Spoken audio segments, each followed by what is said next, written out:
Hey everyone, Gil here at graymanprepping.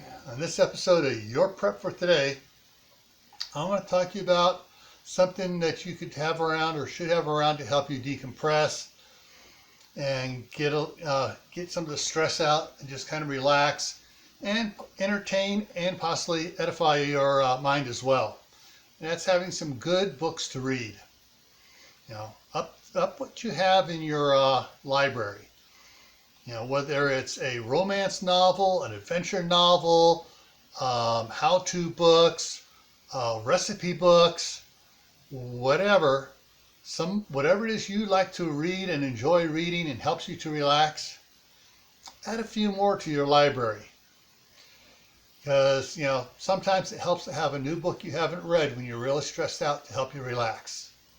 So stay happy no matter what life throws at you. Stay safe. Don't go out and do anything foolish.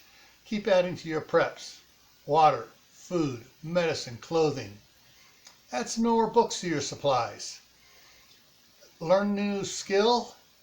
And if you can, do a year-round garden this year so you have more fresh vegetables.